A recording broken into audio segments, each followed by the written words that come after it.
Welcome to Writers Blockbusters, the show where we treat the final edit of the movie like the script. I'm one of the hosts, Bob Rose, at Thundergrunt Bob on all social media, and right now Jimmy's going to introduce himself. I am Jimmy George. I am a screenwriter and script consultant. I'm not using social media much these days, but you can find me at scriptbutcher.com. Jamie? I'm Jamie Nash. I'm a screenwriter, and I'm the writer of a bunch of Save the Cat books. Most recently, Save the Cat Writes for Horror, which you can buy, a great Christmas present in some ways. Buy the signed version. I had to sign more copies recently because all the signed ones sold out, and that's a lot of them. It was like 100 copies or something. So a lot of people have signed copies. Get yours. What else? Oh, follow me at jamienash.net. That's probably the best way. I'm mostly on Twitter, but you can find me on jamienash.net. That's all I got.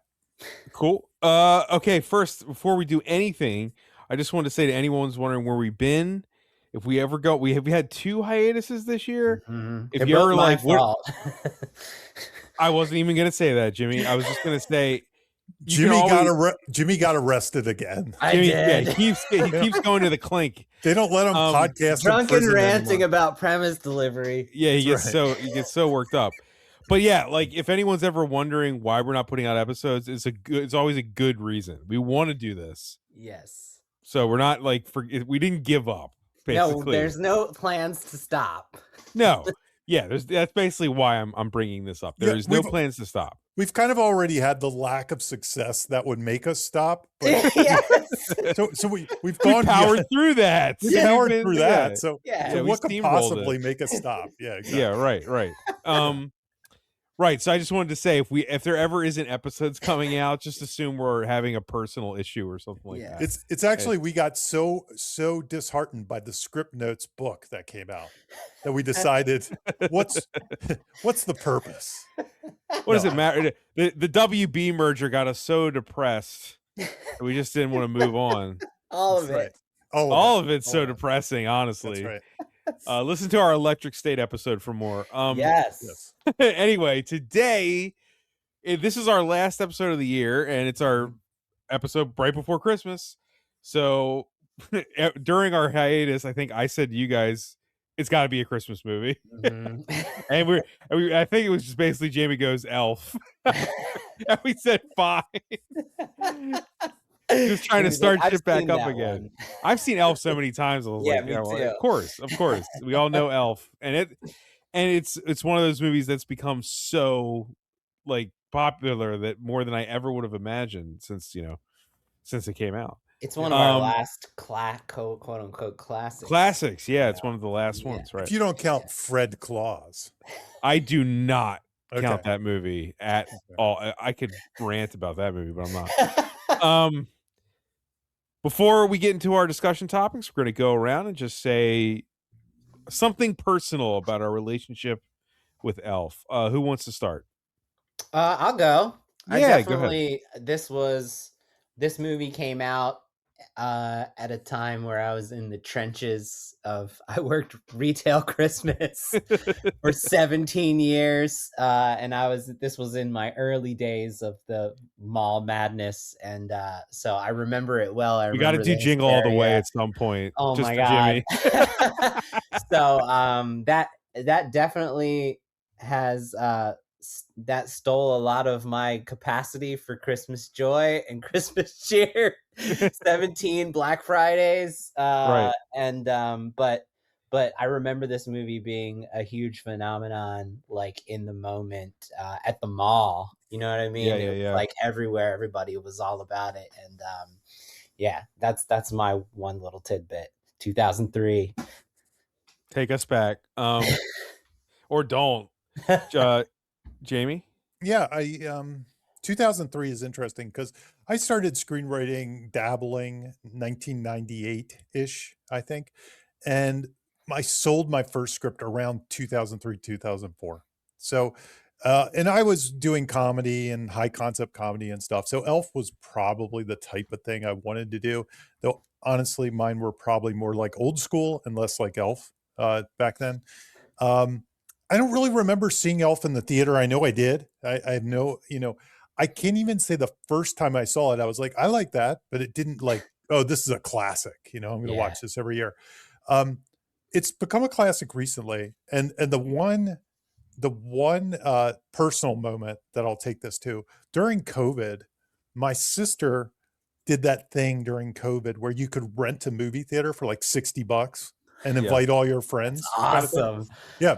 But you couldn't see first run movies, or you could. It's funny because one of the first run movies, she did it again, and we saw Tom and Jerry. But one of the movies we saw was Elf, and it actually popped up on my Facebook or something the other day. Me watching, I had my feet kicked up because nobody was in the theater, and it was the December of the COVID year or whatever. Wow. Or I think it could have been November. And we watched it, and it was the first time back in the theater during that time. I really found a new appreciation for the movie when I watched it that time. I really kind of sat back and analyzed it in a way I never did before 5 years ago. So anyway, that's my tidbit. And interestingly, it was a, that's a memory. That's what my COVID movie memory is. Seeing Elf in a theater. I think there were only 10 of us there. I think it was AMC, and for $60 you could have the whole theater to yourself. Yep. Damn. So yeah, I love this movie. I think I would just sound like you guys if I just reiterated that. And I've watched it pretty much since it came out, like every year. Like it's just because I liked it, and then the culture caught up to me. That's right. I was there first. No, I'm kidding. I just wanted to talk about one thing that happened recently. Is like 2 weeks ago, I saw an interview with Will Ferrell, and it was him talking about why he never said yes to a sequel, in which they offered him like $25-30 million to make a sequel, and he said no. And the reason he said no was there were some jokes in there, but the main reason to me was he said the fish out of water aspect would be gone.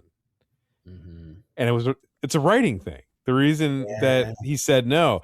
And so for the last like 2 weeks, every now and then I caught myself trying to think up how could you even make a good Elf sequel that has Will Ferrell in it, where he has a kid and he knows about, and he's grown up a bit and has a wife, and make it anywhere near as good.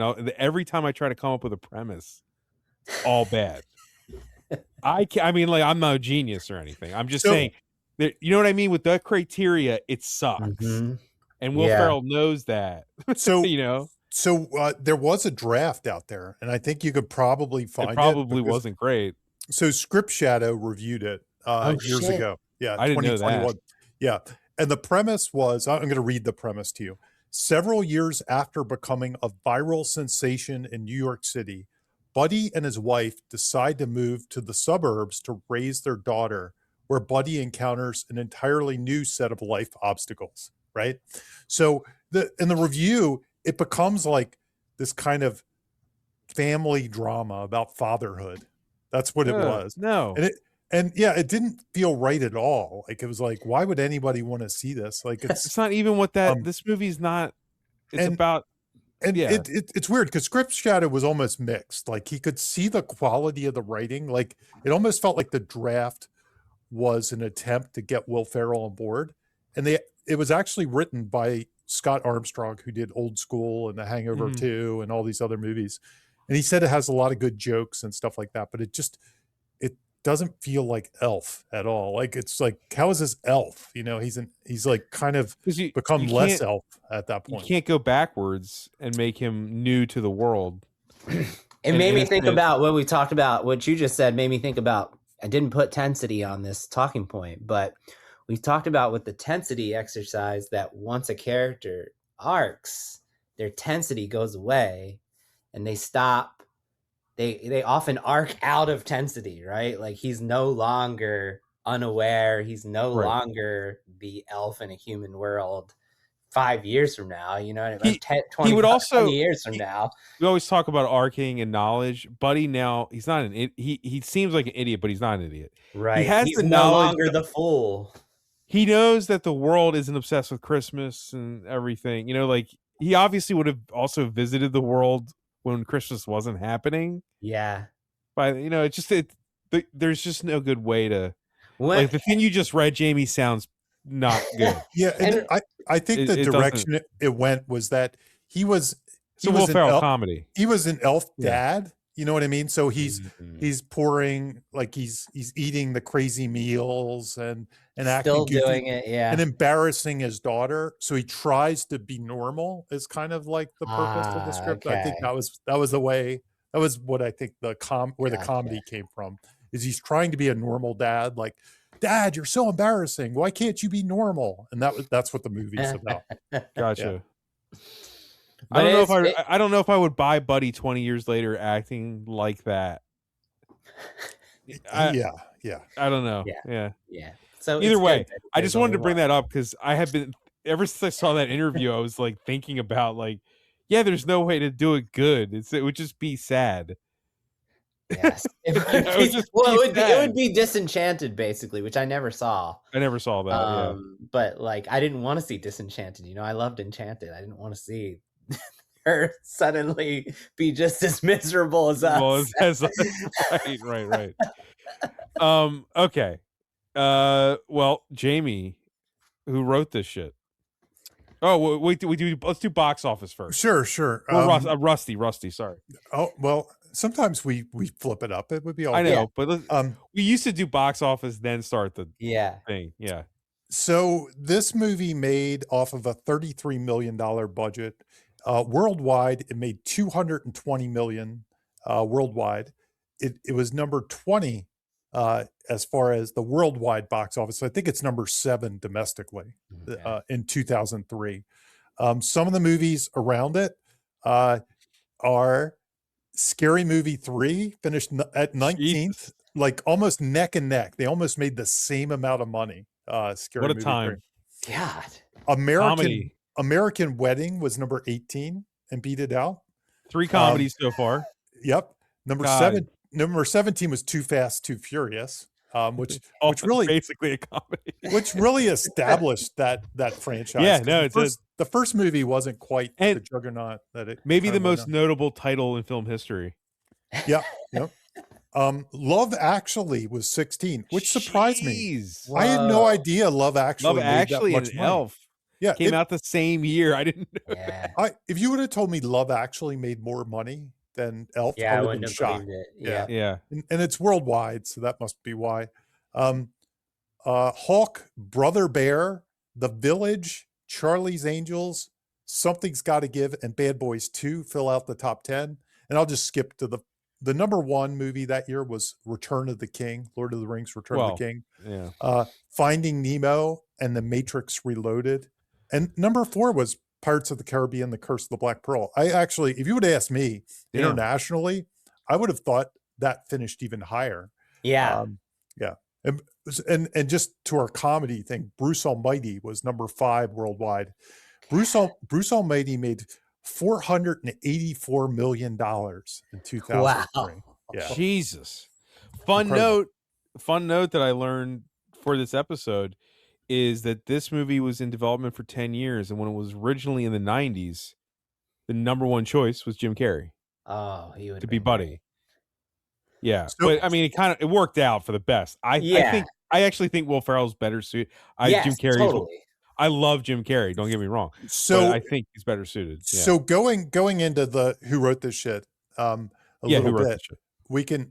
So I watched the Movies That Made Us. There's a really good episode about this. I love that show, by the way. It's like one of my favorite shows on Netflix. Go check it out. And David Berenbaum wrote the script, and he wrote it as a spec.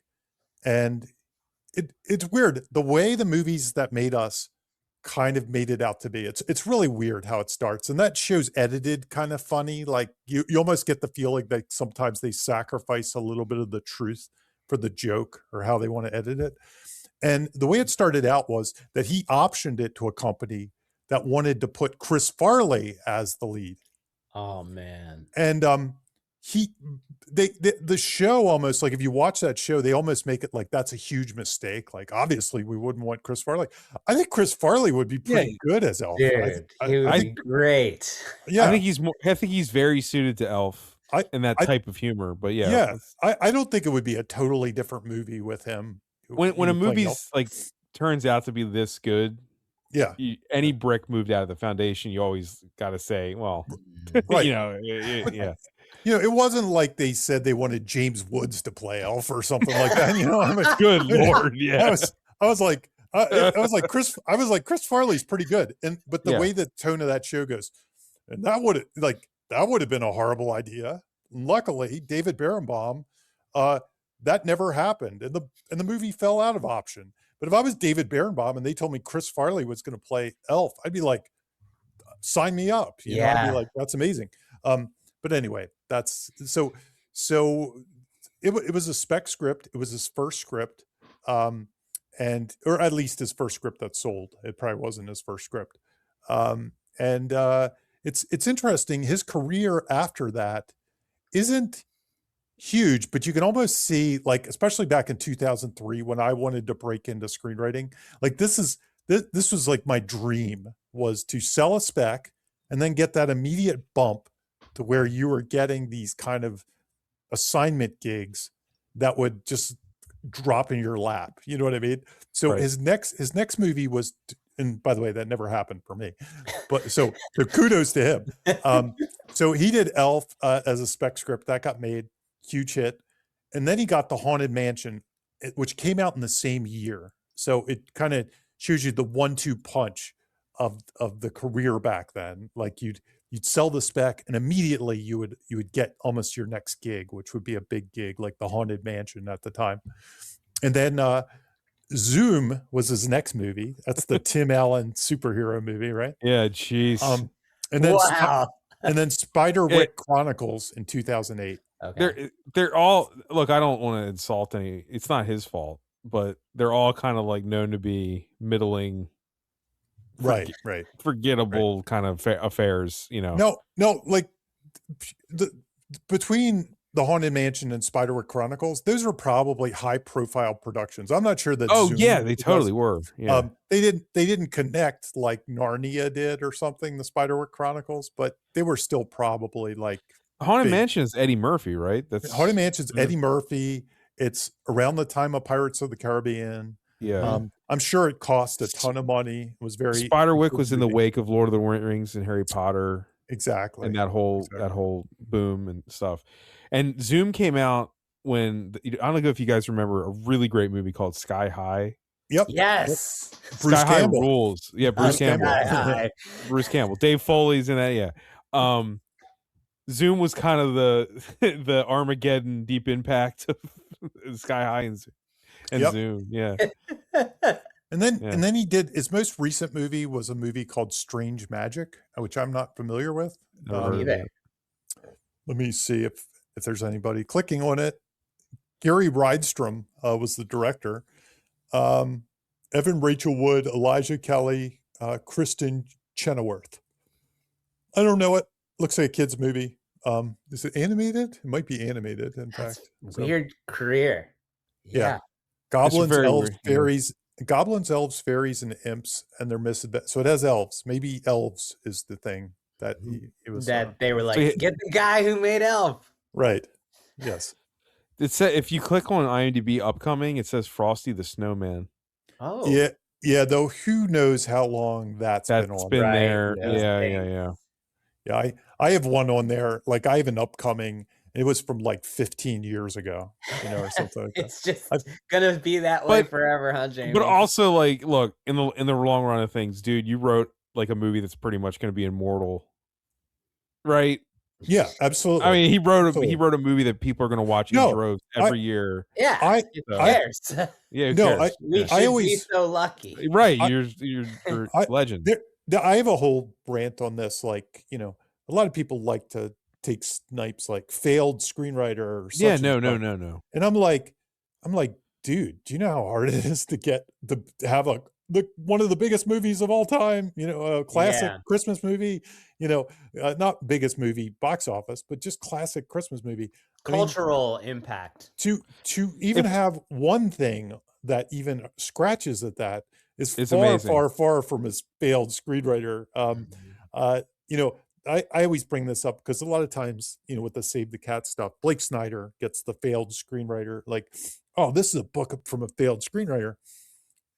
And dude, how many true aspiring screenwriters wouldn't trade for a career of having 2 of their movies made and been hired for dozens more and actually made a living of it? I mean, if you can make a living out of screenwriting, it is far from not a failed script. That's like calling a baseball player that makes it to the majors and maybe only plays 1 year a failed baseball player. Yeah.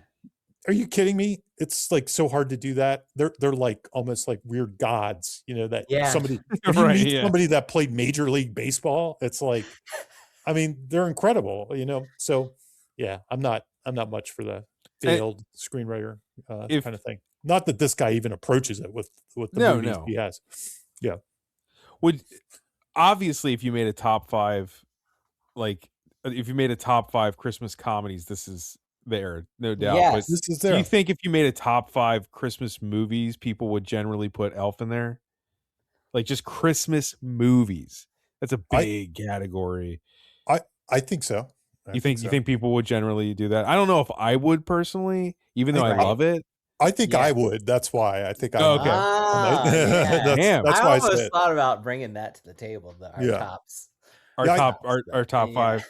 Let's see how the episode goes. Maybe at the very end, we'll talk about it. When you ask me, it comes up in a knee-jerk reaction, but it could be proximity bias because I have seen it recently and I keep thinking it's good.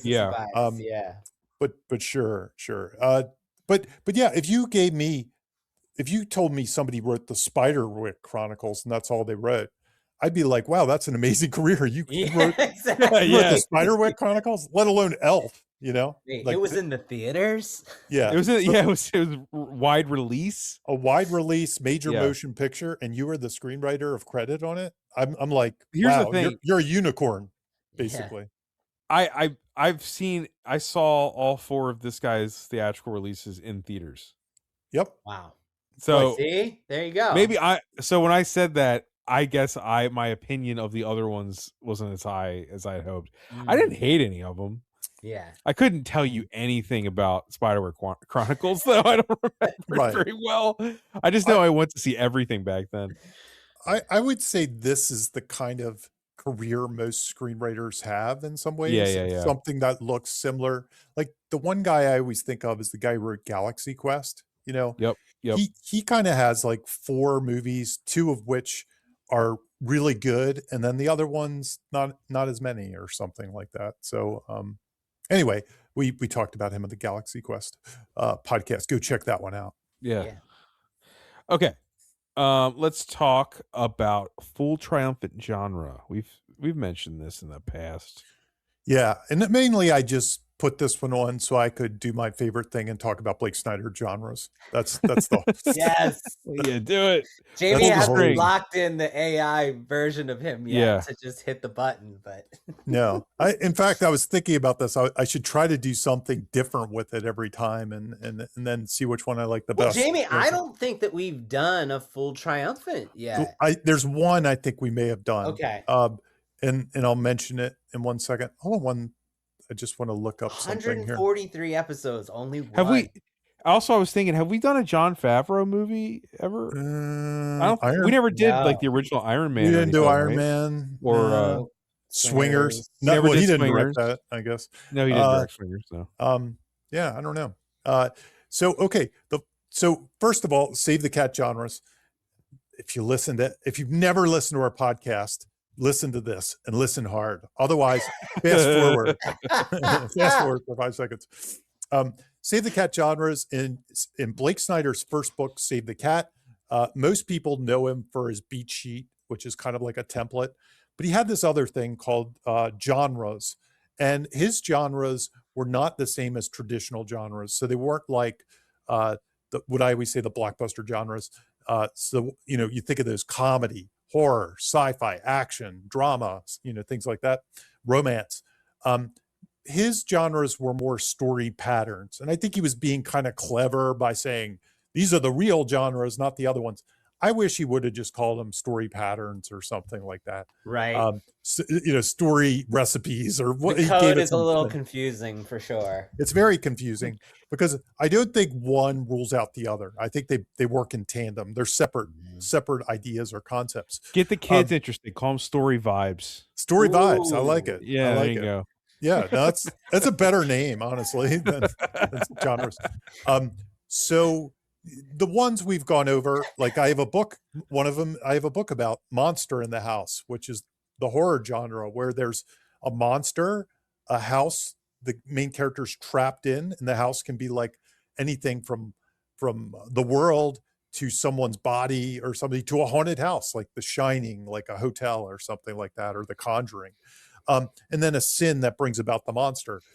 There are other ones that are like Golden Fleece, which are road trip movies or quest movies, or they could even be sports movies, which have seasons, which are kind of like a road trip in some ways. There's Buddy Love, which are romance, but also buddy movies. And the one we haven't done too many times is the full triumphant.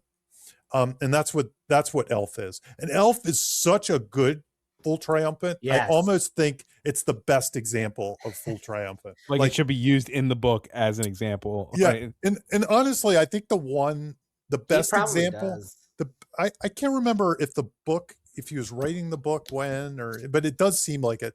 So there's the best example in some ways nobody remembers, which is Being There. Peter One of my Sellers favorite movie. movies of all time.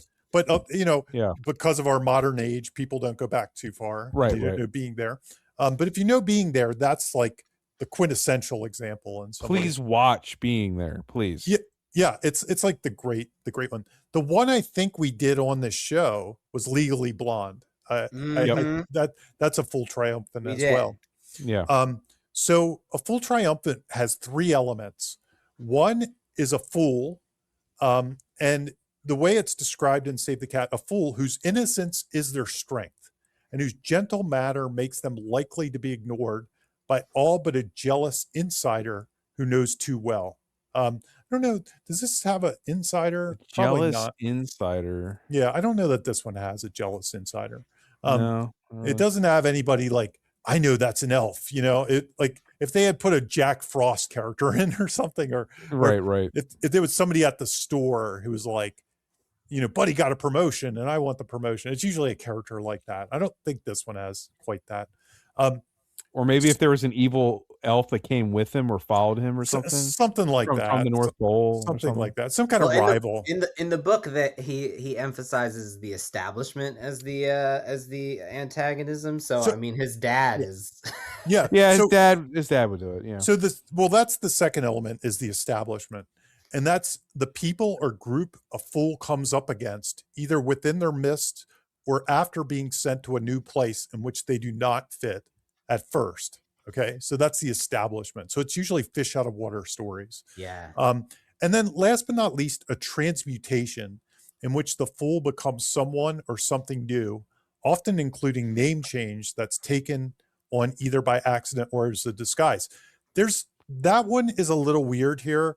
And I was going to talk about that. Yeah. And honestly, I view the transmutation. What I want to talk about with Full Triumphant is a little different. Like I view the transmutation as something different. This one is like Mrs. Doubtfire or something. Like that's what he's thinking. Yeah. Like it's somebody in disguise. Like if Buddy if everybody knew Buddy was an elf and he had to hide that, so he became Buddy Smith or something like that. That's almost part of what he's thinking here. The character becomes something new and tries to fit in. But here's the thing. There's 2 things I wanted to talk about with Full Triumphant. For the Save the Cat people, there's another competing genre called institutionalized. That's very similar. They're very similar in that somebody kind of comes into an institution, or sometimes they're already in it, and they could be like One Flew Over the Cuckoo's Nest or something like that. Right. Where it's some kind of institution and the outsider butts heads against the institution in some ways. I think the Full Triumphant is different because the fool, it's that innocence part. It's the gentle manner. It's the fact, like, for better or worse, in One Flew Over the Cuckoo's Nest, Jack is not like an innocent, naive. No, he's he's he's the not other well. kind of, He's exactly. not well. So that's kind of the big tip off that something's a full triumph. If they're kind of sweet and innocent or something like that. There are other versions of it where the world is really goofy, like I'm trying to think of Idiocracy or something like that. Right. Could almost And, be that. Yeah. Where the world's goofy and the person's normal, and that's the weird side of it. There are versions of that. But the second part I wanted to say that's interesting about a full triumphant, I think a lot of full triumphant stories, arc-wise, are what we call flat arcs. So I actually wrote that down, Jamie.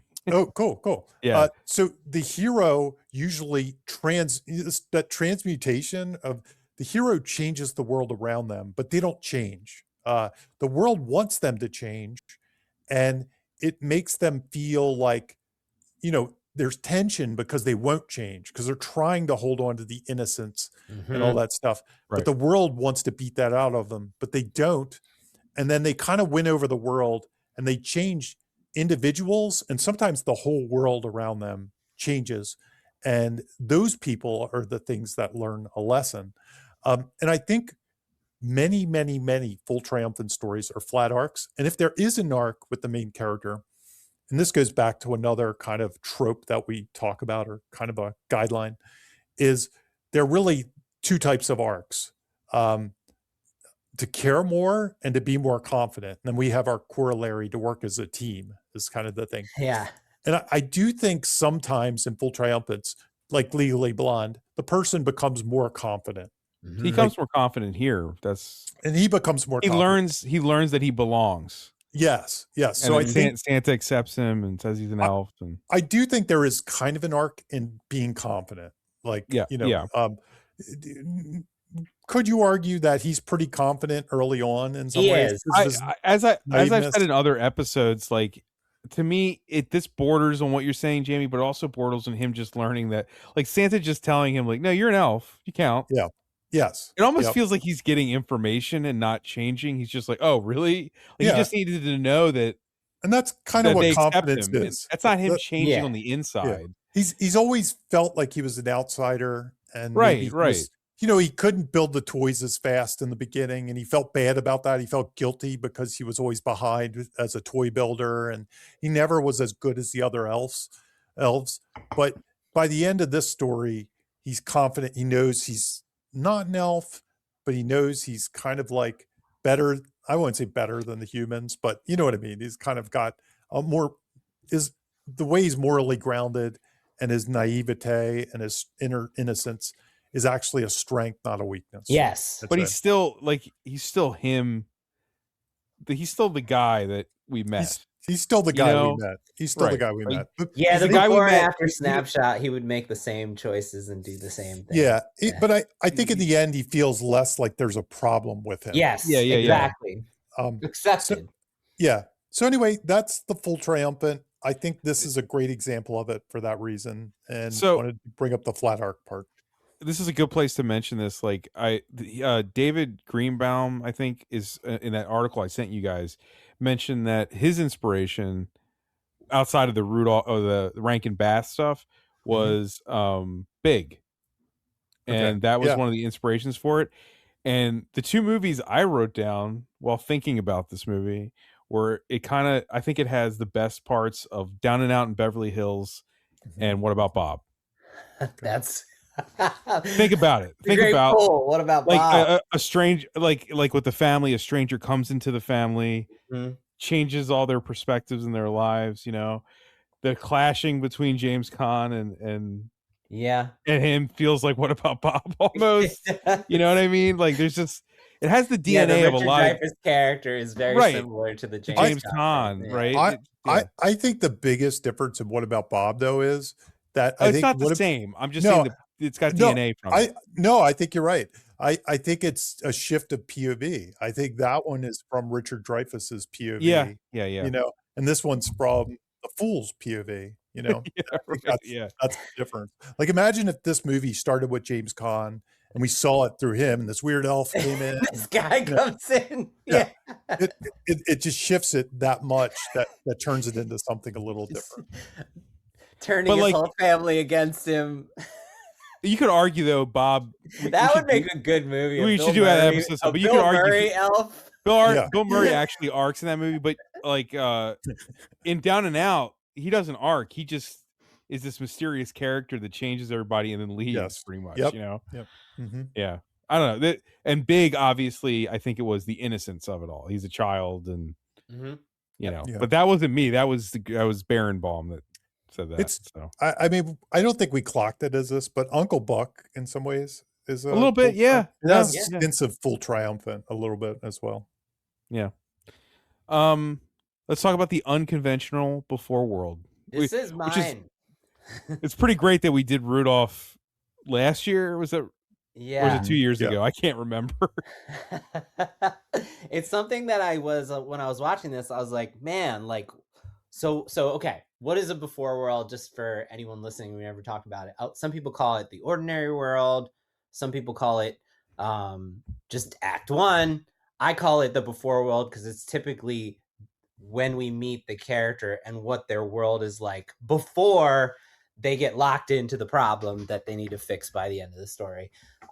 Is that do you think that's a good summation, Jamie? Yeah. Do you have anything to add there? No, I think that okay. makes total So sense. typically, the fish out of water part doesn't start until Act 2.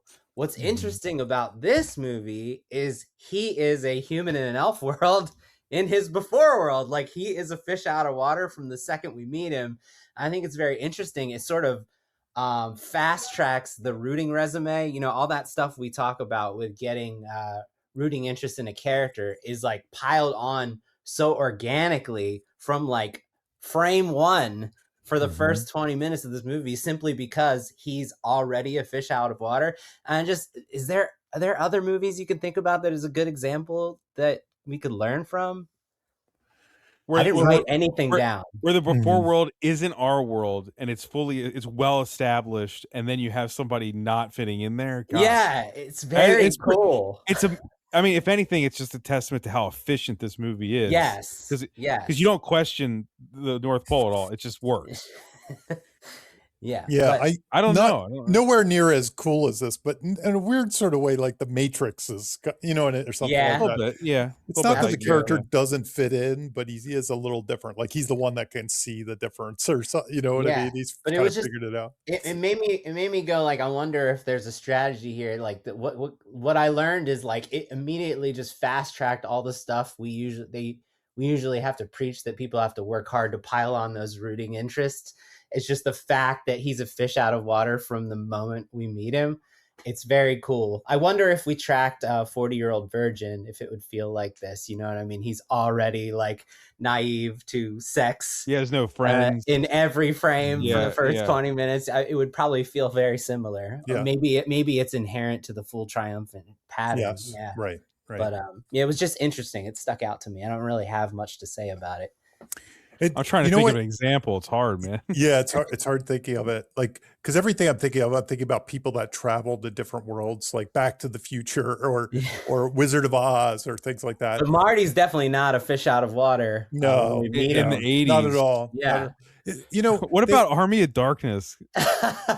Yeah, I mean, it's the third one, so probably. Well, Ash is not having a good time in Evil Dead 2. Yeah, that's not a normal world for him. And then he travels to Army of the medieval times. I don't know. It's very unconventional. Yeah. It stuck out to me as like really unique. So yeah. No, and it once again, it's really like well done. The way they establish what the North Pole is and everything, it just works. And it's playing on our expectations of like the Christmas movie world. You know, we're familiar with everything. And it goes perfectly with what we just talked about. Buddy doesn't fit in anywhere. Yep. Yeah. So you're already like feeling his emotional turmoil from really quickly, and they don't have to say anything. Right. He goes on a quest and he finds out he also doesn't belong, you know, hence the big ending. Right.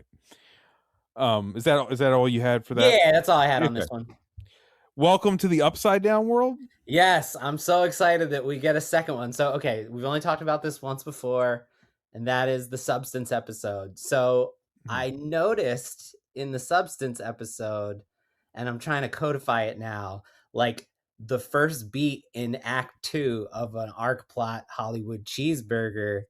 I think there's value in this little section that I call Welcome to the Upside Down world, because when people are trying to fill out their fun and games, it's people get lost in like what that is and how to like fill in the space, right? And I think this is a good beat to think about, which is when they get into the upside down world of Act 2, you need a little like 5-minute section where they're not like focused on the goal, right? Where Marty's not focused on getting back to the future. He's just acclimating to 1955 for about 5 minutes before he's like, well, what the fuck do I do now?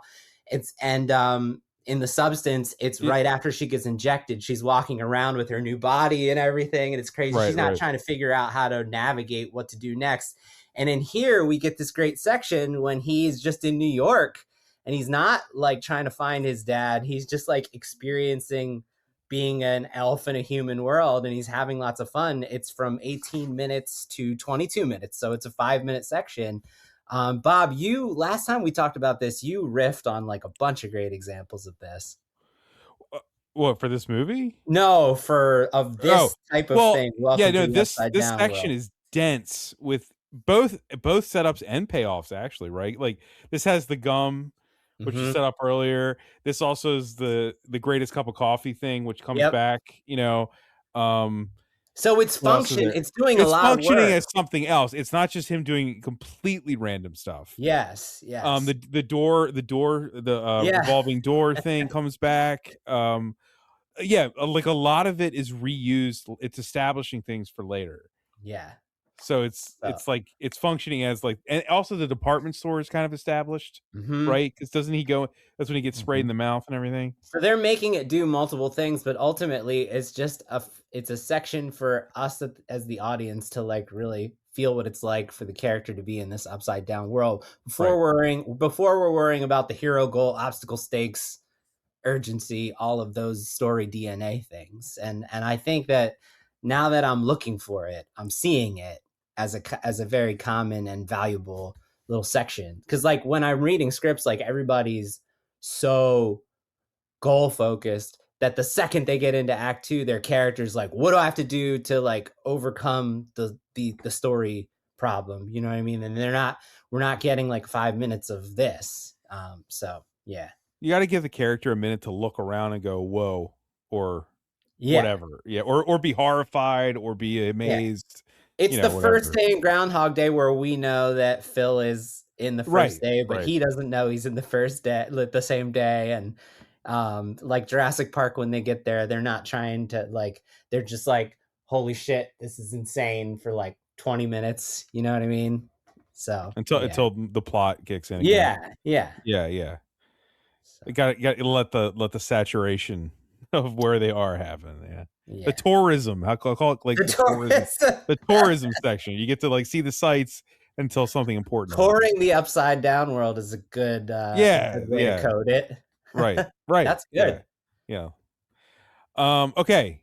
Right into fun and games.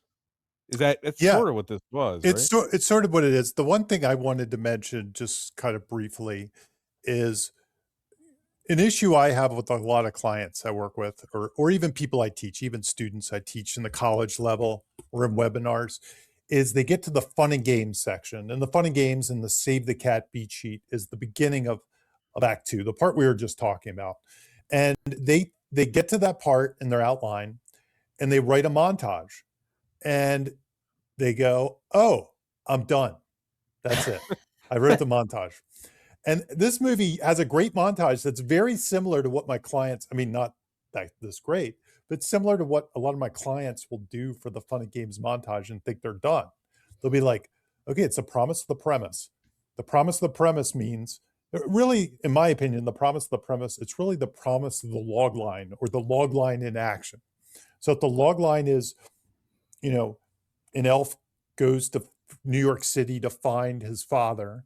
That's what the Fun and Games is. It's the beginning of that. It's he ends up an elf, ends up in New York. That's the premise. That's the comedy in some ways. This goofy, naive, elf. He's in New York. He's searching for his father, or he wants to meet his father. And most of them will just write like, okay, he eats gum, or whatever. That's a good place. He spins around in the door, he does this, he does that. And they write those 5 things that they whiteboarded beforehand that are really funny. And then they go, okay, midpoint. And and instead of, so that montage is like 1 minute, and the fun and game section needs to be like 25 minutes. So they're 24 minutes short. But when they outline, they think, oh, I did it all. Real quick, we should probably tell people that are new what fun and games means. Yeah. So fun and games is from the Save the Cat beat sheet. And it, like I mentioned, it's kind of the beginning of Act 2. It's the fun and games section is the beginning of Act 2. It's the promise of the premise. It's your trailer moments. It's trailer moments. Yeah. But honestly, the way I like to define it, it's the log line in action for the first time. So a hero has goals. There's obstacles in the way, and there's stakes. Because the truth of the matter is, depending on your concept, and this is a great example, trailer moments may appear all over your story. Yeah. So I think sometimes people get that a little. Well, this is a great place for trailer moments. Like a lot of the stuff Jimmy talked about in the ordinary world in this story would probably be in the trailer. Yeah, because it's Yeah, there are trailer moments inherent in the setup in this movie. Not all movies, but this movie in particular. But or even like a movie like Star Wars or something probably has, that opening scene could be in the trailer or something. Yeah. There's cool stuff. Yeah. So while I do think that's a cool idea, and I think the idea that this is where a lot of your trailer moments are is 100% true. I think following the log line is the key. But so anyway, a lot of clients get to this section, which needs to be like 25 minutes long, 30 minutes long, something like that. They just write a montage and they think they're done. This fun and game section has 3 montages. There are 3 montages, and they're spread out. And they happen in different places. Okay, because he has like the one at work. I think he has one like building the when he's in the gimbals. He's building the Winter Wonderland. Yeah.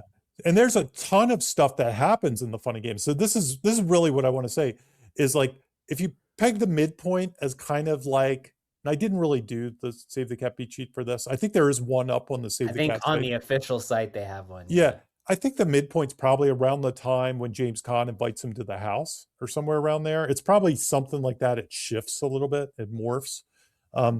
And when he kind of like, when he wants to get like the DNA and stuff from him, when he gets the finger prick and all that kind of stuff.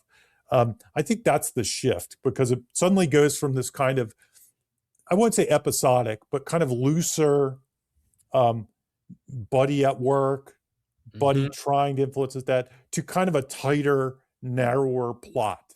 It's like now James Caan's involved. It's A story meets B story to which is typically what happens at the midpoint. So that works out. Yeah, it starts focusing things a little more. And in some ways, some of the goofier, fun trailer moment stuff gets left behind, and now we get in a more plot-driven story toward the back end of the story. But it just goes to show you, when you think of all the stuff that happens between Buddy getting to New York and that moment, like, there's so much stuff that happens. I just hope that helps people understand it's more than a montage. And just when you're doing your edit, just know it's more than a montage, because I can't tell you how many people think, oh, I did the 5 things midpoint, and they get really stuck. They get stuck, or they write the whole script and it ends up being like 70 pages, and they're like, I don't know what happened. It's only 70 pages. I did all the beats, and they get in this specific movie. So much important stuff happens even without the montages. Like he meets his future wife. He meets his father. All that stuff would be in that section. What happens with clients is it's almost like they do the montage, and then he goes to meet the father, and the father's like, I need a DNA test. Midpoint, boom.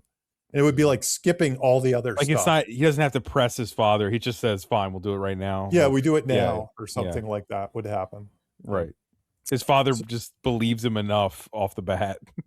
Yeah, exactly. So just know if this movie has 3 montages plus tons of other stuff, that's how big the Fun and Games is. You know, it's 3 times the montages you thought, plus several scenes in between the montages to actually, make the scenes work.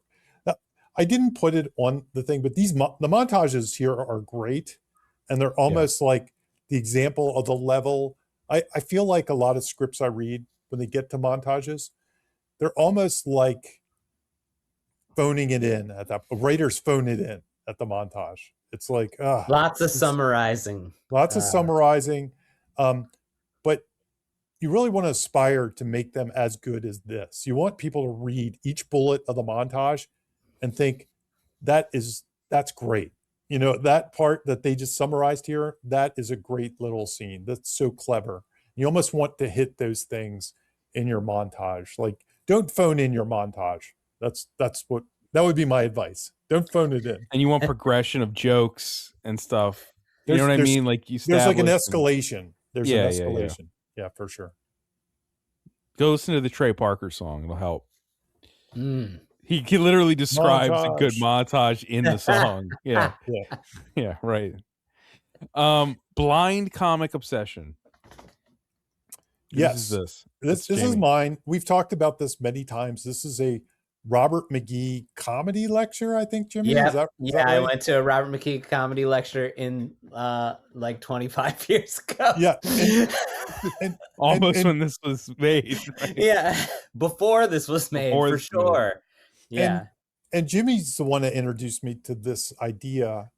And it's a good idea. Like, it's kind of like a why is your character funny kind of idea. Like, and the Robert McGee idea is that funny characters are obsessed with something, but they don't realize their obsession or something like that. Right. Or basically they think it's normal. They think it's normal to them. Yeah. And to us, it's extreme. Yeah. They're blind to the fact that it's an obsession, or it's something like that. Or that it's extreme, or that it should be a problem for anyone.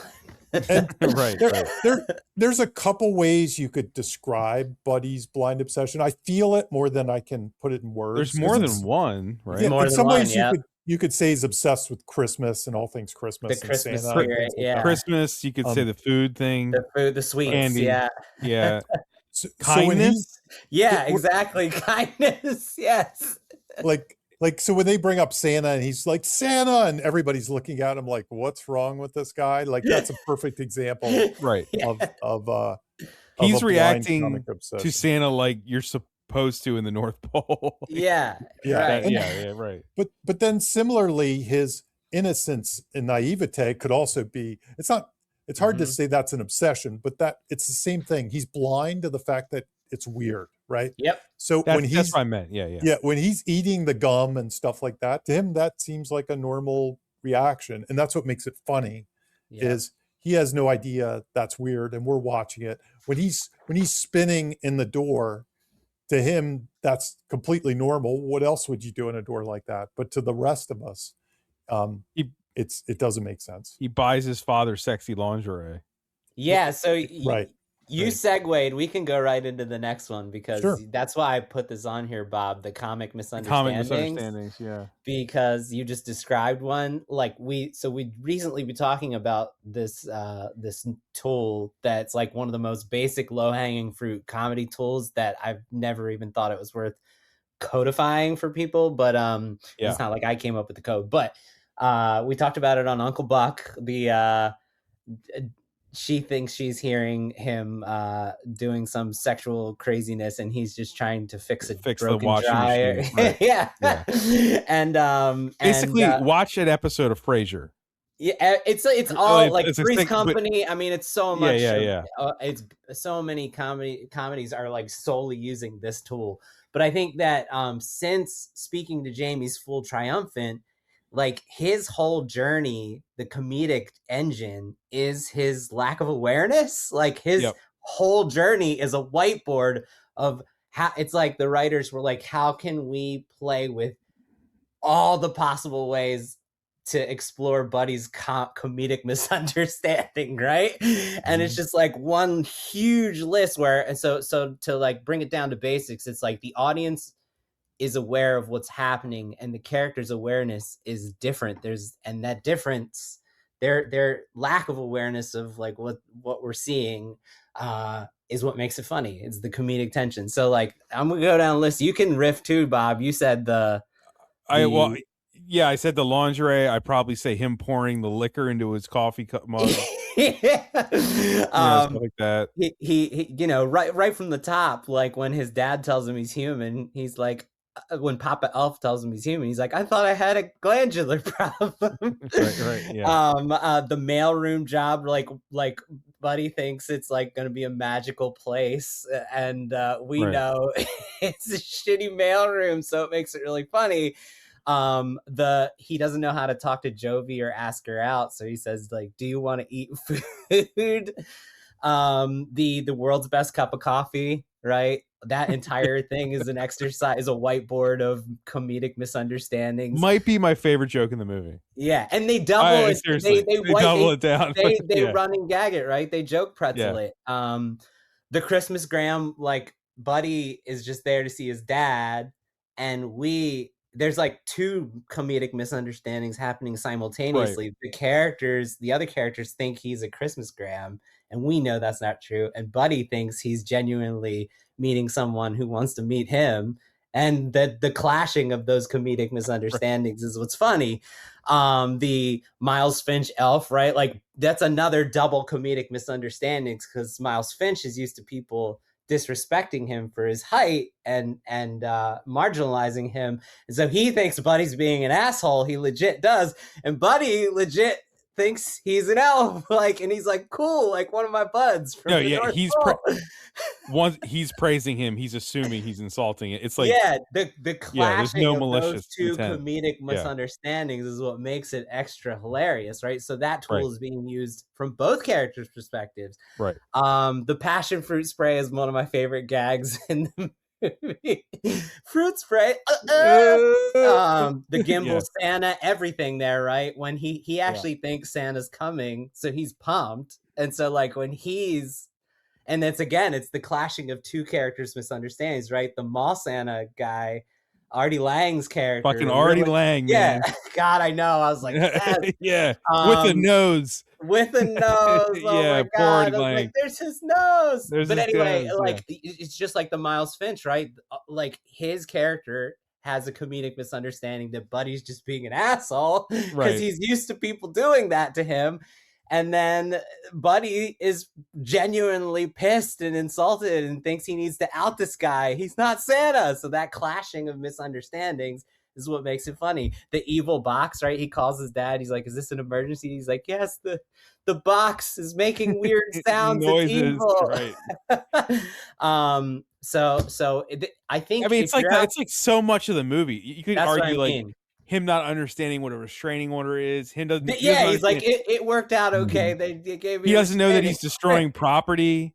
Yeah, like when he's doing all those decorations, he's destroying literal like stuff. Yeah.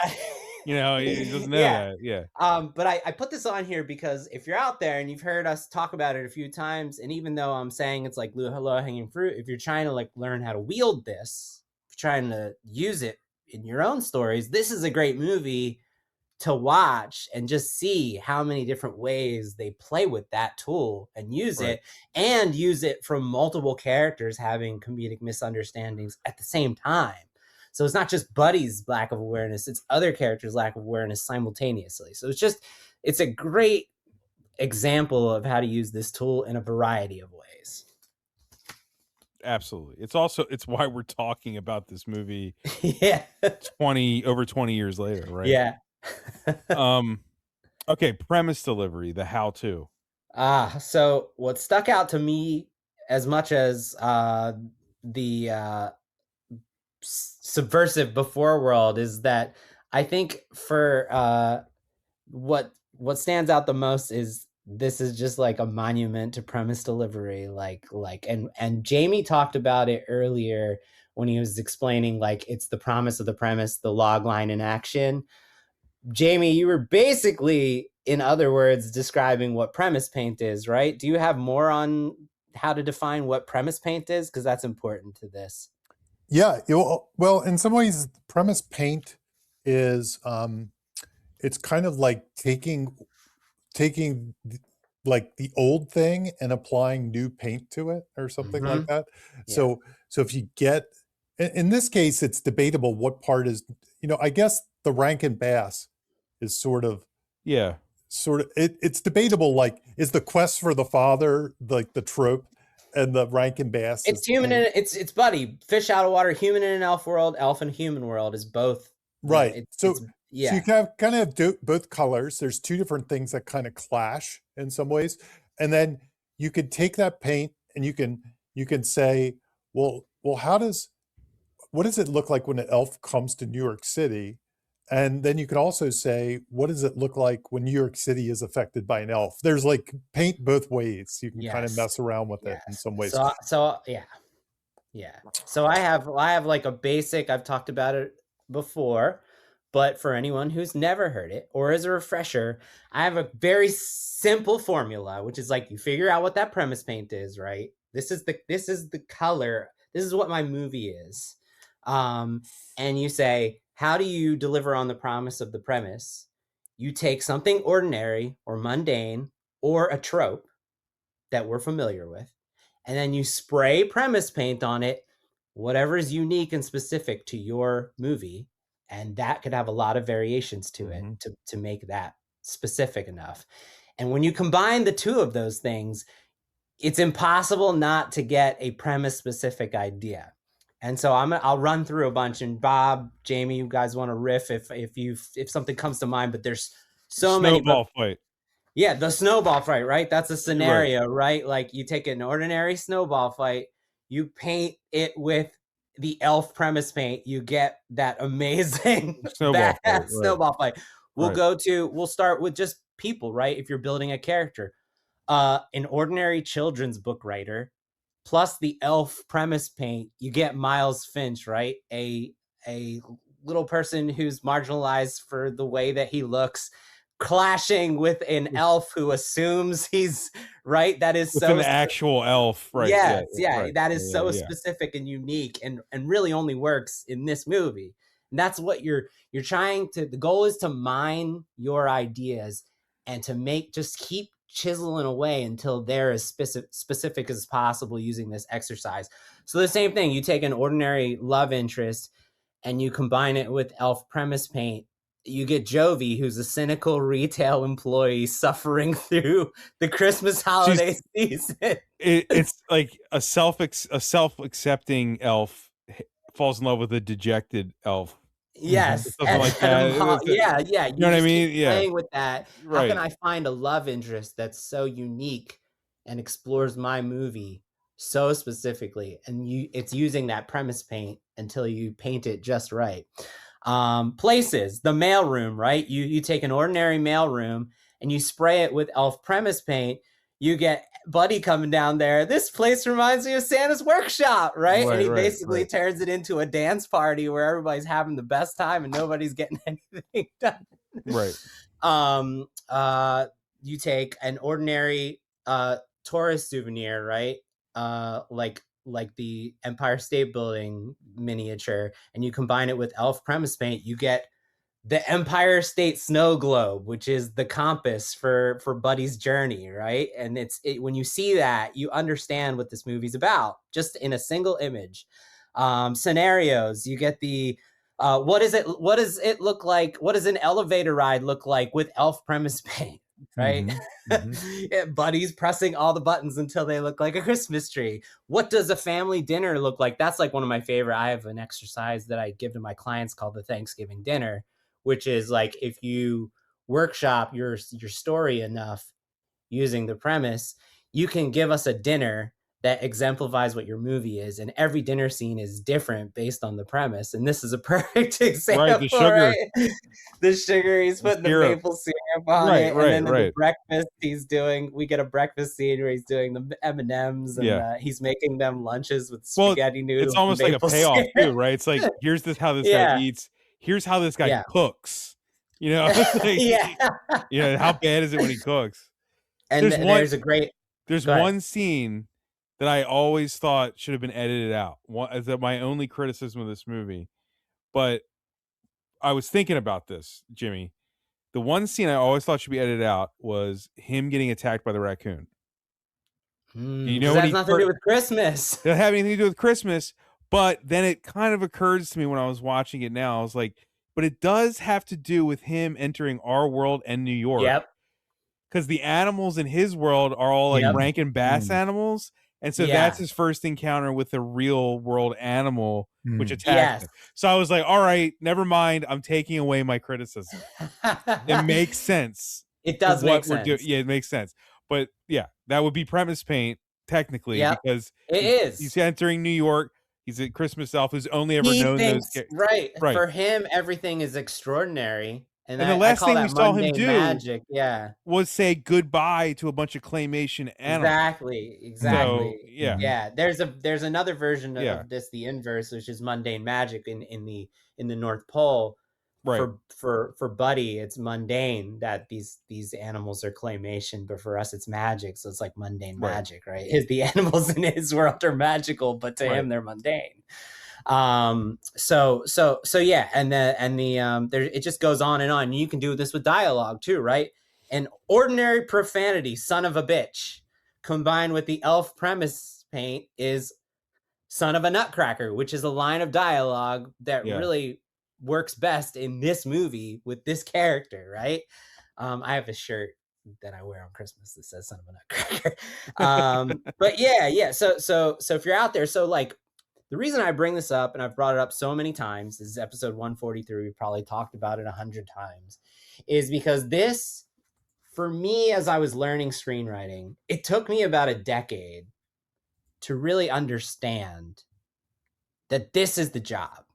This is the whole thing. This is your job as a screenwriter. And like we talked about in Scream, the deconstruction, all of the self-awareness and deconstructing is like pointing out the horror premise delivery, the slasher movie premise delivery. It's like it's Penn and Teller, right? These are the tricks. When I'm reading scripts now, the one thing that separates the people who are advanced from the newbies more than any other craft aspect is the people who understand how to deliver on the promise of the premise. They're using premise paint. Every scene I'm getting is unique and specific. I'm not just getting a random elevator scene. I'm getting Buddy pressing all the buttons until they look like a Christmas tree. You know what I mean? And so like what I just see over and over a movie that's elf, and then we get to the elevator and they're just riding in the elevator. You know what I mean? They're not doing anything premise specific in so many of the scenes in the scripts. So this is your job. Yeah. I almost think when I used to read scripts, it was like, I would even say some of it, this is where natural talent, I always felt, like it's the 100-mile-an-hour fastball. Like some people are just their minds are so good at this. They're like, it's intuitive. Yeah. It's intuitive. But it is something that if you force yourself, to go through it, you can kind of almost reprogram your brain. It can be learned. It can be learned. Yeah. This is how you do it. But I used to always think when I read a script, like I'd hire the person that had lots of these things in it. You know, if I was going to hire somebody, I'd want somebody that had this kind of brilliant mind that kept finding these things that I couldn't find in the story. Whereas I think I could figure out like a structure or a plot or something. Like a good screenwriter might be able to figure out how to structure something or how the arc. But I used to feel like it was very rare I saw somebody come with all the clever stuff. Like how did they think of that the elevator buttons, look like a Christmas tree? That's such a clever idea. Who would have thought of that, or something like that? And when they had like 50 of those things, I was like, this is the person I want to hire. This is because they just have a different way of looking at the world that is very unique. But I do think it can be, now I've kind of amended that to, I do think craft wise, you could teach yourself to do it. Well, some people are born doing it, and just like some people are born being great at character, or character arcs and things like that. I do think, just using these tools and kind of forcing yourself not to accept anything that's not premise delivery in a scene. Yep. It's almost like when you're outlining your scenes, like to have an extra box. I used to do this actually. I used to say, what's cool about this scene? Why am I like excited that when I'm sitting in the audience with a crowd of people, like, that next scene's coming up. There's something cool in it. There's something cool in it. And it's almost like you need that extra, sometimes you need to force yourself through that extra cycle of like putting the ornaments on the tree, not to be Christmas. Jamie, I remember you saying about this, you said, and I can't remember what episode, you said basically, if you're writing something that can be in any movie, get it out of your movie. Yeah. Exactly. It's something like that. And it had to do with premise paint. It's just like, if this can happen in any movie, then cut it or change it. Or tweak it so that it can only happen in your movie. Yep. Right. Yep. Definitely. I think we already covered this, or is this a we running did gag? I want to talk about one running gags, joke pretzels, right? Yeah. Jamie, do you want to explain premise pretzels and then I'll bounce off of that? Sure. And it's kind of a little bit of what it lends itself great to what we've been talking about. A premise pretzel is kind of a form of setup payoff, where you're doing setup, payoff, then you pay off that, then you pay off that, and you're looking at it from different angles. You're looking at, and in particular, jokes or any kind of premise delivery. And it's easiest if I give you an example. And this is honestly when I first thought of the weird thing is, this exact example I've reused this week. But so I had an early script many years ago, like probably 2003, that was like, I think the gag, and honestly, somebody else made this movie, but the gag was like somebody was watching like a midnight movie of Evil Dead at a convention or something, and somehow it turned people into zombies, like Evil Dead zombies, right? So just as an example, when I started to write this and break it down, I was like, okay, well, there's a scene where somebody mistakes a cosplayer zombie for a zombie and they kill that person. And I was like, okay, that's one. And that was a joke. And I was like, okay, that's good. Later, there's a scene where a zombie mistakes a zombie cosplayer for a zombie, and I started to realize like all the iterations of that. And then I have another scene where somebody mistakes a I don't know. I had like 5 different versions of the same thing that kept folding back on each other and evolving, which very interesting. Last month, I have a premise similar enough to that I was able to reuse. Like, and I instantly thought of that. I was like, oh yeah, this has 5 premise pretzels, and I know the 5 already because I wrote them in the script in 2003, and I have a concept now that they fit in here. So I actually reused them, so they're very fresh in my mind. And I was awesome. I have to remember these because every time premise pretzel comes up, I can never remember. And there's like 2 of them I'm not remembering right now, even though I just wrote them like 3 weeks ago. But anyway, that's premise pretzels. Yeah, one of my favorite ones we did on the show is the Penguin's umbrella. And it's not a joke, but in Batman Returns, whiteboard in on the Batman Returns episode, where we just broke down all the different ways they whiteboarded how to use the Penguin's umbrella. And when you're like watching that movie, you're not thinking about how much craft and effort just went into figuring out all the unique ways they could like keep evolving the umbrella. But that's your job, and that's what makes a good movie great and memorable. And you can do that for so many things. And what often happens when you start getting better at the craft is you'll get to your second and third draft, and you'll be like, oh man, like I got this one thing that's really funny, but I'm not utilizing it in Act 2 or Act 3. How can I take some existing moments in Act 2 and Act 3 and tweak them and revise them so they're taking that funny joke in Act 1 and they're expanding that joke and twisting that joke and evolving that joke? And we just did Young Frankenstein, had a huge list of these. And so I just wanted to talk about, so it's one joke, multiple laughs, basically. story. Right. And that's why I called it a joke pretzel. I've just been calling it, when we're talking about comedy, joke pretzels. And that's what a running gag is. And so I just wanted to talk about one in this movie that does so many things all at once. It's not just a joke pretzel. It's not just a running gag. It's our classic rule of three. And it's doing what all great repetition does, which is showing us how the character's situation is evolving, how the characters are growing and changing. And in this case, since it's not a tragedy, it's growing in the positive.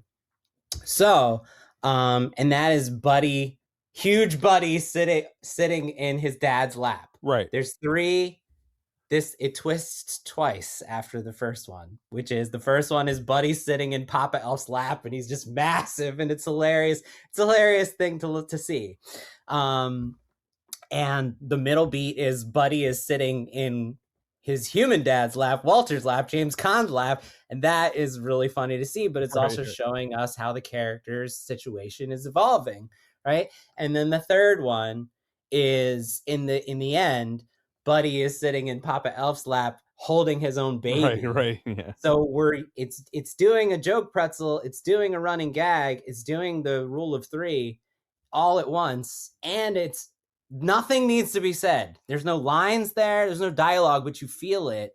And it's just a great example of how to do this well, and why there's value in kind of looking at your stuff and mining your ideas to do this, right? Because when I'm reading scripts from newbies, because that's mostly what I do, no one does this. I'm never seeing any craft and any effort. No, it's an afterthought, right? And then when you point out, like, I think you could turn this into a joke pretzel or a premise pretzel, it's illuminating to them, right? And now they're like going into their next scripts thinking about this. So I like to point it out when we see great examples like this. It also just makes things feel cohesive. It does. It just makes poetic, right? Yeah, no, it makes right. What did George Lucas say? It's the George Lucas say. It's always a circle or something. It's also not. It's not. I mean, there's something you learn in screenwriting too that kind of goes in your bag of tricks early on, where you write a first draft, and then you realize you need a new character, and instead you use an old character. And you keep you kind of find places where you keep bringing back the old character. You keep consolidation, and it's a little bit like that, except for premise specific stuff, where the answer is never to bring new stuff in as you go. It's always to look back at what you've done. I got it. One more before we get to the last point.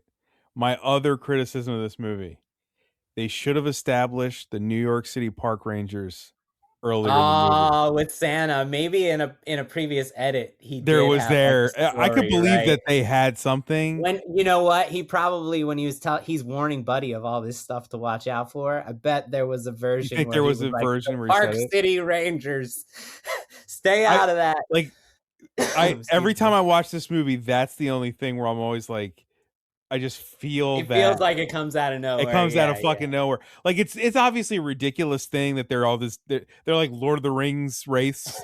Exactly, it's obviously ridiculous. But I'm like, if they just set it up, I would never feel it. It would. It wouldn't even have noticed it if he had said it earlier in the movie, like you said. Yeah, and I think that there's maybe there's a version they shot at some point or existed on paper.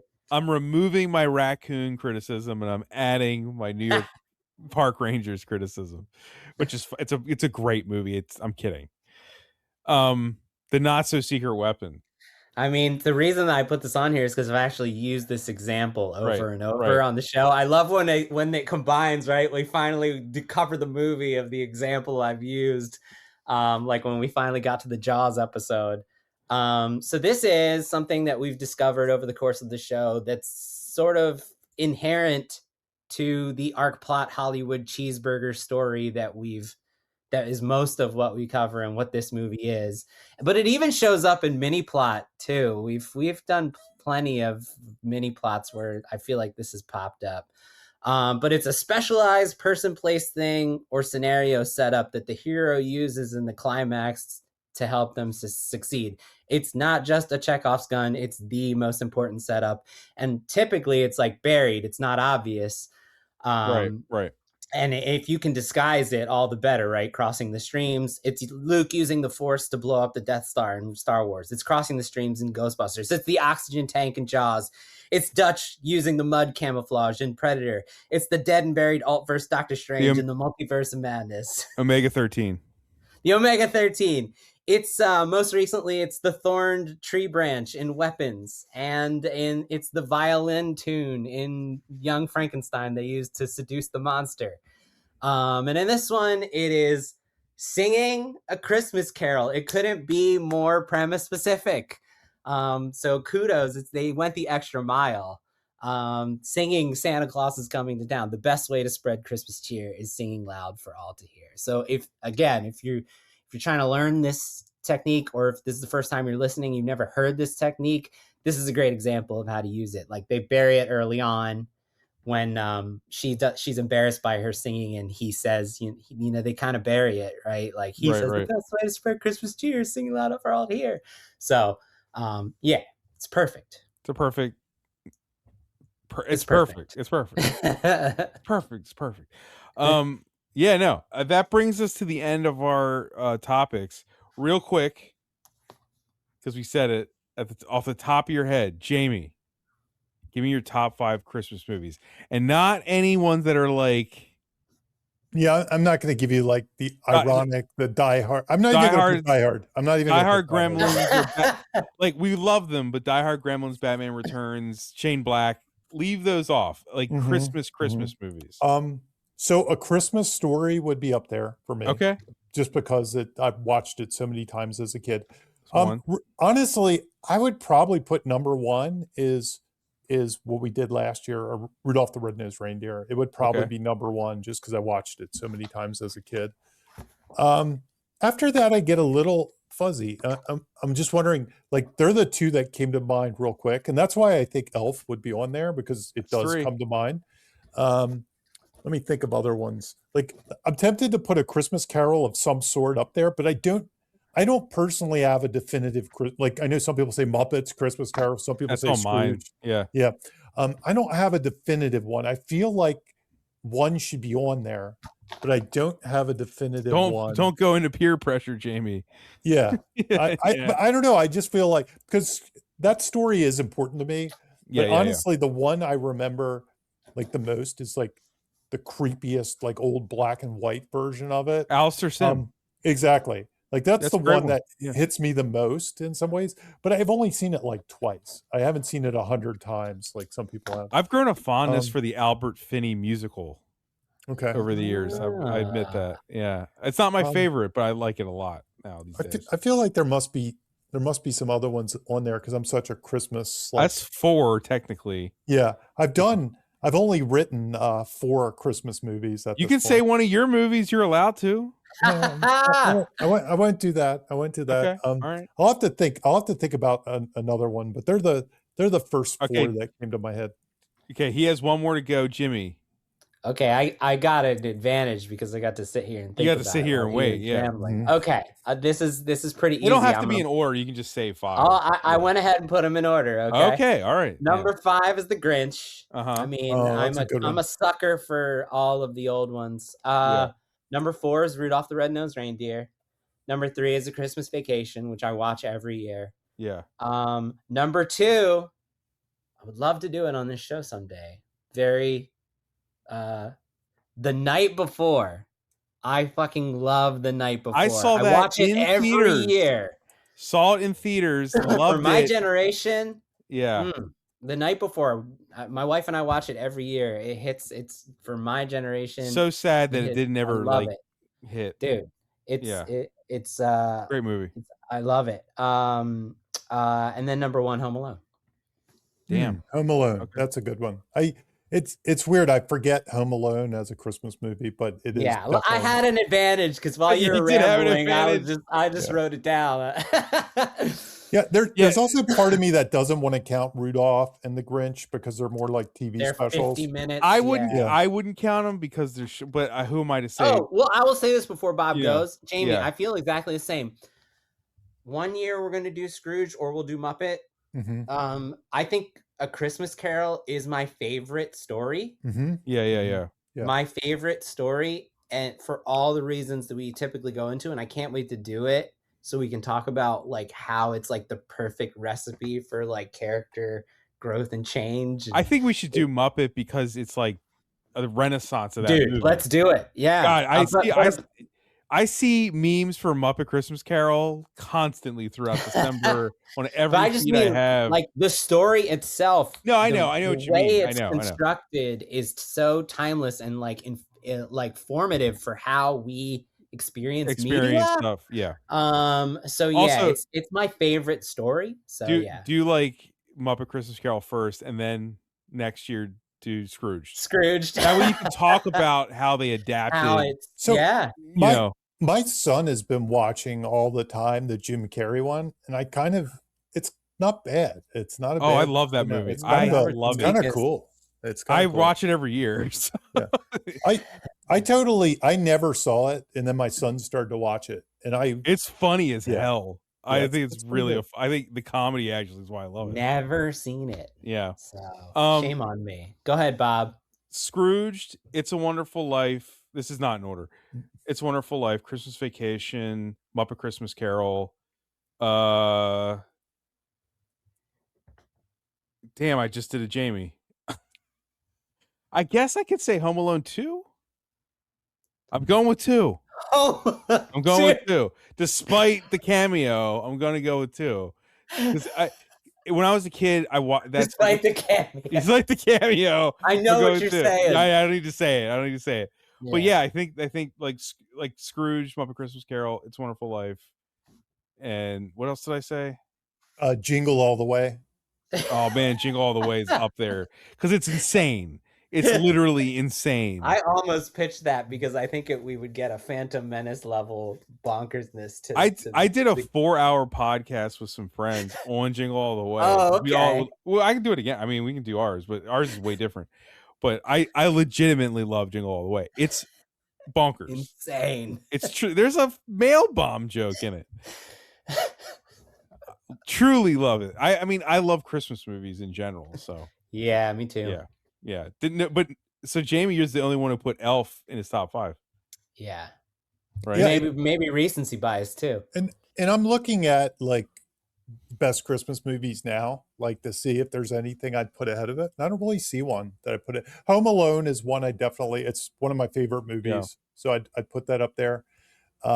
But I'm looking, Bad Santa is here. Love Bad Santa so much. yeah, I mean, I could make a 50 list. You know? Yeah, I'm I a can fan of probably Bad get to Santa. 50. Yeah. I could get to 50. I'm not a big easy. Love Actually guy. I never really. No, I that's don't like not Love one that Actually that much. responds to me. But I The know a lot only of people love story it. I like in that movie is Bill Nighy and his manager. Mhm. That's the only part of that movie that I really like is when he tells him, you're the love of my life, and they're just friends. I Yeah. enjoy Love Actually. I'm kind of avoiding like anything like Krampus or Die I love Hard or Krampus, Violent Night. yeah. Love Krampus. I'm not counting those in this I list. think Krampus counts as a Christmas movie because we could do a horror list. I mean, Yeah. geez. That's what I mean. Like We're I feel getting like to do our Gremlins, list. Krampus, I mean, Batman there's so Returns many. kind of counts, right? Absolutely. and Yeah. then, I'm watching through Silent Night, Deadly Nights series. None of them will be on the Oh, list. Shit. right. I really enjoyed the Violent Night recently. Violent Night's great. Yeah, it really is. Violent Night. Yeah, there's a bunch of them, but I don't know. I think Elf does fit on my list. I don't think it's just because I can't think of anything and that's the one. I It's a think great movie. I'd It's put it not- up there. Yeah, of course. No, Yeah. it's a great movie. It should be up there. So last thing you said, like I think it was Jimmy that said it. Like, can you really think of a movie that has become like as synonymous with Christmas as Elf that was made after Elf? Well, Polar Express was 2004, so it's like that same Yeah, but I feel era. I actually feel like Polar Express. It's another one of my son's favorites. Not because of how it looks, more because of the score is Yeah. so Mm. it's synonymous with Christmas. My almost. son, for some But reason, likes I feel like his it's a Zemeckis joke. motion capture. Yeah. Yeah. I- Well, no, I'm just saying, like, I It- feel like Polar Express is 50-50 and like people hate it Yeah. and they make fun of it.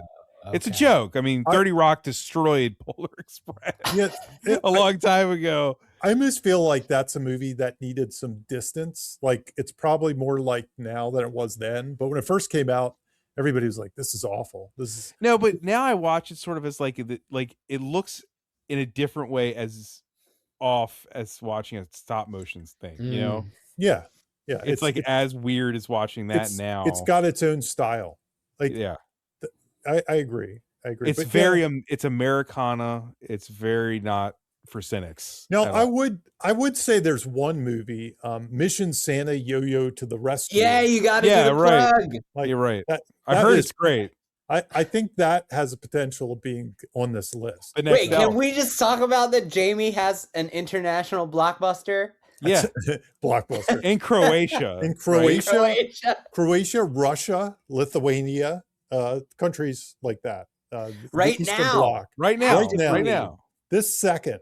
By the way, tomorrow, December 19th, it comes out in the US, and it's really hard for me to figure out what theaters. It's like a handful of theaters, and it's all like in like Indiana and stuff in Illinois. Like it's not New York or LA. There's nowhere you could actually go. That's so weird. Or no friends. I don't have any friends, and it's like all middle America. It's really If strange. we have any listeners in Middle America, see Jamie's movie. If there is anybody out there that I can convince to go to the movie theater, like take a picture of it to Jamie's actually gonna prove, Venmo them $10. I will Venmo you your $10 to get in.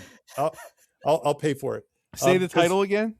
It's Mission Santa Yo-Yo to the Rescue, and it's like the number 2 movie, or maybe it's the number 2 animated movie in Croatia, and like similar in Russia and in these other places. That's so awesome. It's out in Germany and France and all these other places, but they didn't get a big sales, or at least they're not marketing in the US. Like, it comes out tomorrow. My gut says it probably comes out, and there's something in the contract that it has to come out in order to hit streaming. So they're releasing it in like 20 places, and then maybe by Christmas it'll be on streaming somewhere, that you can rent it. Jamie, how many completed Christmas movies have you written and or made? I think it's 4. It's like Two Front Teeth. What's on Hulu right now? Yeah, Two Front Teeth is you can only buy a DVD of that. And I think there's only one left. So if you haven't gotten it, you're in trouble. And Blu-ray. Last I checked, there was one left. They keep releasing more. Like, it sells out, and then they bring up like 10 more. It's this company called Error 4444. So if you want a Two Front Teeth, if you want to get a schlocky Christmas movie, go check that out. But then I did 2 Nickelodeon ones, Santa Hunters and Tiny Christmas, and they show up on Paramount Plus, I think. Okay. I think that's where they show up. For a while, they were on Hulu, I remember. They might still be on Hulu. I think they might sell them to Hulu as well, but I mean, I love that Jamie doesn't even know this. Yeah. He doesn't know where it is. They move them around. Otherwise, I'd know. It used to be big deal. Just Nickelodeon Christmas movies. It used to be very easy. I used to get very excited around this time of year because I would go and I'd search on my cable and I'd see like wall to wall, like it playing all day on Christmas or something. That's so cool. And then they just stopped doing it. They don't do any of that anymore. They don't want to pay me residuals, I guess. But it used to be fun. Like, during the Christmas season, I'd count. I'd be like 1, 2, 3, and I could do the math. Times $600 equals, and I'd be like, yes, I made, and it was always like random. And the funny thing is, it still plays in the UK. But the way residuals work is you just get a percentage of what the distributor gets in the UK. So it sucks. But for TV in the US, you used to get like a per play amount. Wow. So it was really good. But they don't do it anymore. As of like 3 years ago, they just completely, like, after playing it like 10, 20 times a Christmas season, it went to zero, complete zero. So it's streaming only. So I get like a $10 check or something like that for Paramount Plus. Hey, you got to figure out how many movies that Shane Black wrote during Christmas, and you got to match him or beat him. Wow, it's a goal. I'm just giving you a goal. I mean, it doesn't feel like he's written that many movies, so I feel it really. Like, I guess it's not right. It's like, I mean, we know Lethal Weapon. We know Long Kiss Goodnight. Long Kiss Goodnight. I don't know, like, Kiss Kiss Bang Bang. did Iron Man 3 take 3 had place during a It Christmas does. scene. Does. Yeah. Did Predator No. whatever? Four? Yeah. I don't know. Oh, I guess, maybe it did. Maybe that did have a Christmas thing. I don't know. yeah. And even some of the ones like, yeah, like you said, Kiss Kiss Bang Bang, and some of the newer ones. Oh, that I love Shane Black, but that the Prime movie was a little rough. That recent one. I didn't that, watch it. That did not take place during Christmas. I saw so- Long Kiss Goodnight in theaters last night. It was great. Oh, cool. Oh Yeah. man. Speaking of So Christmas cool. movies, now we're just talking about Christmas movies. Yeah. Did the last Boy Scout take place at all during No. Christmas? I don't think so. I have a framed poster of it right there, signed by Taylor Negron. Man. That's how much I love that movie. The one other elf related thing we didn't talk about at all that I find fascinating is they did a test screening. This was in the Movies That Made Us, where the movie ended with Buddy and Santa like flying off on the sled, but there was no Christmas spirit. There was no song. There was no reuniting between the father and the I read that when they cast Zoe Deschanel, that's how you say your name. Yep. She actually, with her came the singing aspect of the movie, which is insane because it's the not so secret weapon. Yeah. But yeah, I read that because she can sing or something, that's why it inspired her. They thought they'd utilize it. Yeah. Right. So on the Movies That Made Me, they said what happened was Old School came out and they were like, oh my God, we can't make a kids movie. This has to be more adult. So they cut the end thinking that the kind of more cynical, ambiguous ending would somehow Oh my appeal. God. Yeah. Well, I think it was a darker movie, right? Because the thing I sent you guys basically said it was rewritten by Favreau over a long period of time, but originally it was like an old school Will Ferrell comedy. Wow. They changed into what the magical Christmas family comedy that it is now. Yeah. But it was originally for the old school audience type of thing. Well, I think these things had actually been shot. They just edited them out at the last minute because they got nervous. They were like, "Oh, what are we doing? We got Will Ferrell. Old School's a big hit. We got to make it more adult. We got to do something." But and then there is a version that could be very cynical and just for jokes. Yeah, that might be okay. Like Step Brothers is a very cynical joke movie, right? Yeah, that worked. It's possible to do. It's just different. I think the problem is like because Buddy never really arcs or anything. He kind of you'd almost be making fun of him or something. You would, yeah. There'd be a weird kind of aspect to it. So interesting. Not totally against that either, depending on the tone of the movie. It just depends on the movie. That's what Elf 2 was going to be, probably. You're right. That Elf 2 premise did not sound good. Yeah, there's a whole review of the script out there. If you want to check it out in Script Shadow, go check it out. Well, I think we all gave 5. Yep. I can't recall them now. I don't even recall mine, but I'm not sure that I made it. Well, I guess with Home Alone, you did. I made it to 5. You Home Alone, yeah. Home Alone. I could put Home Alone on mine too, but I chose 2. Whatever. I'm probably made people mad with that. I don't know. All right. I guess thank you everybody. Merry Christmas and Happy New Year. We're not doing another episode this year. Yeah, thank you for everyone. The end of season 8. 8 years. Seasons, but years, right? 8 years. Yeah. Thank you for sticking with us through the hiatuses. Yes. We know hopefully next year that won't be a thing, right? Yes. Yeah, but if that happens, know that that's why it's happening. It's something important came up. Next year, I hope we review our first AI movie. Oh God! I know, like literally, Jamie's getting the big. I mean, we could literally. We're not going to. We could sit here and talk about the industry for hours and how things are going. No, let's. But I really suggest. I suggest you listen to our Electric State episode. I think what we were talking about there is perfectly transferable to now, especially because Netflix is involved. Mm-hmm. And no matter how things go, things ain't going to be good. Mm-mm. I can tell you as someone who still goes to theaters a lot, it's already not good. It's already not good. Nobody's there. Nobody's there. I haven't had to fight for a seat in so long. On opening night, did I tell you guys when I saw Fantastic Four like 8 p.m. on opening night Friday. There must have been less than 20 people in the theater. Oh my gosh! Wow. Fantastic Four. It's like That's wild. it's just like where is everybody? It's okay.